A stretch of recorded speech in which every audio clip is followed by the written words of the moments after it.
आज हम बात कर रहे हैं इस वीडियो के माध्यम से बच्चे और सीखना BSTC सेकेंड ईयर और इकाई है आपकी 7 विशेष आवश्यकता वाले बच्चे। क्या होते हैं विशेष आवश्यकता वाले बच्चे? थोड़ा सा मैं आपको बताती हूँ कि जब भी आप विद्यालय में जाते हैं या जब भी हम विद्यालय में जाते हैं, महाविद्यालय में जाते हैं, सभी जो बालक होते हैं वो समान नहीं होते। कुछ बालक ऐसे होते हैं जो अपनी अलग विशेषताएं रखते हैं, जैसे शारीरिक है, बौद्धिक है, संवेगात्मक है, सामाजिक, सबके अपनी अपनी कुछ विशेषताएं होती है। कुछ इस प्रकार के बालक होते हैं जो सामान्य बालकों से अलग होते हैं।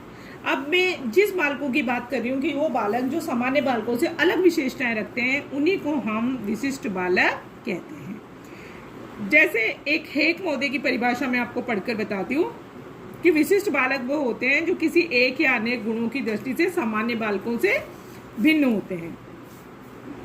क्रो एंड क्रो की परिभाषा इस बात को बहुत अच्छे से बताती है कि what is the meaning of विशेष या स्पेशल या एक्सेप्शनल चिल्ड्रन।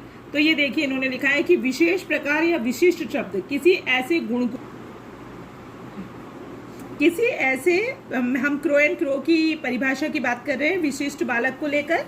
उन्होंने कहा है कि विशेष प्रकार या विशिष्ट शब्द किसी एक ऐसे गुण या उस गुण को धारण करने वाले व्यक्ति के लिए उस समय प्रयोग किया जाता है जब या तो वो गुण विशेष को धारण करते हुए अन्य सामान्य व्यक्तियों से इतना अधिक असामान्य हो, या उस गुण विशेष के कारण अपने साथियों के विशिष्ट मांग की, मतलब उसका ध्यान उनकी तरफ आकर्षित हो, वो ऐसा ध्यान चाहता है, ऐसे गुण होते हैं उसमें, ऐसे गुणों को वो धारण करा रहता है।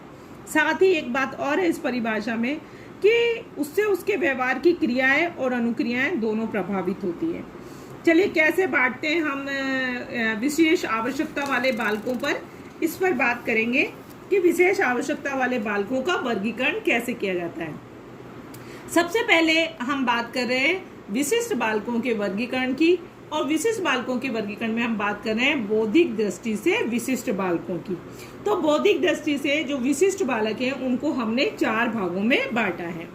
पहला है प्रतिभाशाली बालक, फिर है मंदबुद्धि बालक, फिर है अधिगम असमर्थ बालक, और फिर है सृजनशील बालक। अब इसका डिटेल हम आगे बाद में पढ़ेंगे। पहले देखिए दूसरी दृष्टि से, शैक्षिक दृष्टि से हमने 2 भागों में बांटा है। तीव्र बालक, तीव्र मतलब तेज बालक, और बैकवर्ड चिल्ड्रन इट मीन्स पिछड़े बालक। फिर शारीरिक दृष्टि से विशिष्ट बालकों पे चलते हैं। तो शारीरिक रूप से जो विशिष्ट बालक हैं उनमें सबसे पहले बहरे बालक, फिर कम सुनने वाले बालक, अंधे बालक, दृष्टि दोष से युक्त बालक, वाणी दोष से युक्त बालक, विकलांग बालक। ये हमने बात की अभी शारीरिक दृष्टि से विशिष्ट बालकों की। फिर आप देखेंगे यहाँ पर, फिर हम चौथे नंबर पर पढ़ेंगे। देखिए पहले हमने बांटा बौद्धिक दृष्टि से विशिष्ट बालक, फिर शैक्षिक दृष्टि से विशिष्ट बालक, फिर शारीरिक दृष्टि से विशिष्ट बालक, फिर बात करेंगे समस्यात्मक बालक की, सामाजिक दृष्टि से विशिष्ट बालक। तो सामाजिक दृष्टि से विशिष्ट बालक में 2 टाइप बालक आते हैं, बाल अपराधी और समस्यात्मक बालक। फिर हम बात करेंगे समस्यात्मक बालकों की, लेकिन अब बाद में बात करेंगे, फिर उसको भी हम 2 भागों में बांटेंगे। सबसे पहले चलते हैं हम सबसे पहले वाले प्रकार पे, बौद्धिक दृष्टि से विशिष्ट बालक। बौद्धिक दृष्टि से विशिष्ट बालक को हमने 4 भागों में बांटा था। तो हम बात कर रहे हैं सबसे पहले मंदबुद्धि बालकों का वर्गीकरण की, कि मंदबुद्धि बालक को आप कैसे डिफाइन करते हैं। तो मंदबुद्धि जो बालक होता है उसकी जो बुद्धि लब्धि होती है वो सामान्य बालकों से कम होती है। मंदबुद्धि बालक को इंग्लिश में मेंटली रिटार्डेड कहते हैं।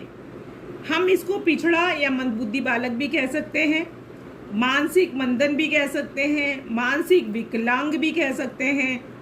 और इस प्रकार के जो बालक होते हैं आपको चार्ट के माध्यम से दिखाई दे जाएगा, उनकी बुद्धि लब्धि जो होती है वो 75 से कम होती है। अब मंदबुद्धि जो बालक हैं उसमें हम 3 प्रकार के बालकों की बात करेंगे जिनकी अलग अलग बुद्धि लब्धि होती है। जड़ बुद्धि बालक, तो जड़ बुद्धि जो बालक होता है उसकी जो बुद्धि लब्धि है वो 25 से कम होती है। मूढ़ बुद्धि बालक, जो मूढ़ बुद्धि वाला बालक होता है उसकी बुद्धि लब्धि 26 से 50 होती है। और जो मूर्ख बालक होता है उसकी बुद्धि लब्धि जो है वो 51 से 75 होती है, मतलब मूर्ख बुद्धि।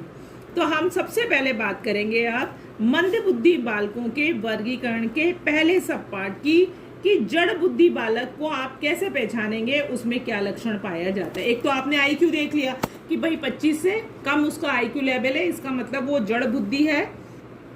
अब उसमें कौन से लक्षण होते हैं, कौन सी पहचान होती है, उसकी बात करते हैं। सबसे बड़ी पहचान तो यही हो गई कि उसकी बुद्धि लब्धि 25 से कम है, और 25 से कम जैसे ही जड़ बुद्धि आती है, बुद्धि लब्धि हमारे पास आती है, तो हम उसे कह देते हैं कि वो जड़ बुद्धि बालक है। कैसे बालक होते हैं, तो देखिए ऐसे वाले बालक की पहचान कैसे करेंगे। ऐसे बालक स्वयं की रक्षा करने में अपने आप को असमर्थ पाते हैं। आग है, पानी है, बिजली है, उसके खतरे को नहीं समझते। मतलब आग को छू लेंगे, पानी में डूब जाएंगे, बिजली को हाथ लगा, ऐसे नहीं समझ पाते वो, तो इसको खतरे को नहीं समझ पाते, और इसी कारण वो आसानी से दुर्घटनाग्रस्त कहीं भी हो जाते हैं।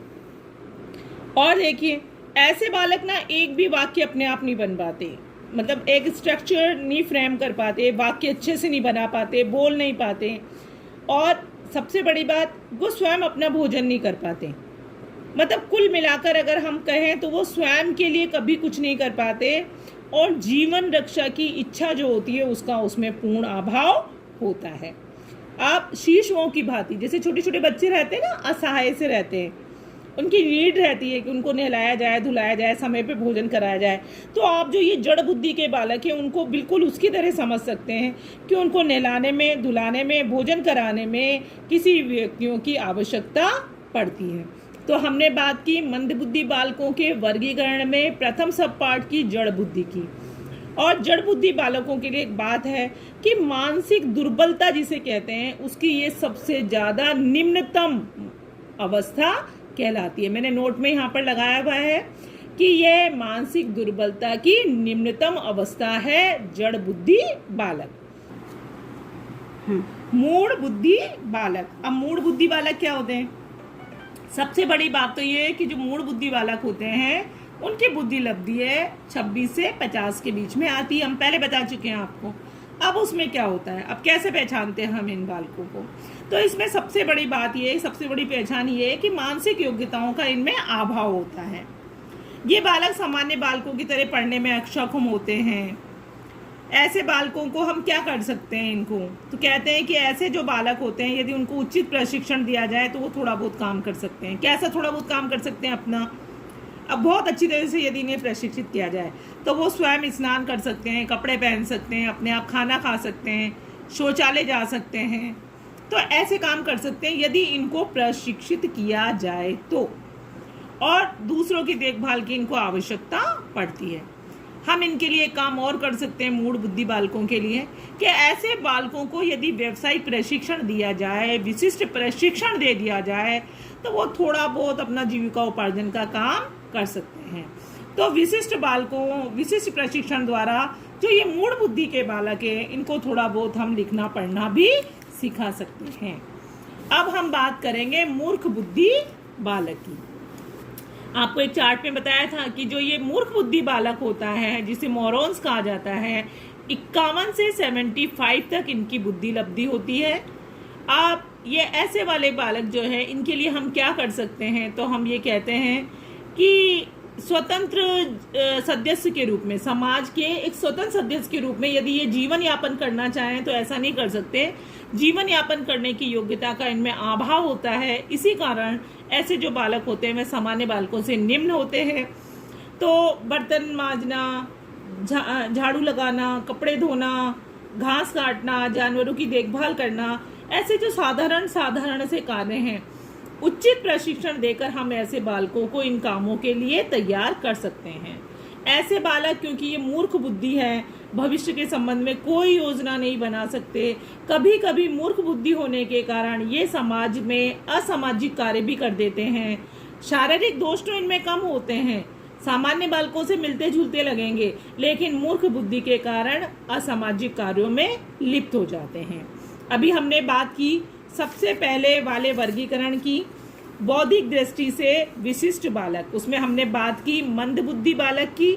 मंद बुद्धि बालक के हमने 3 टुकड़े किए, 3 हिस्से किए: जड़ बुद्धि बालक, मूढ़ बुद्धि बालक और मूढ़ बुद्धि बालक। धन्यवाद।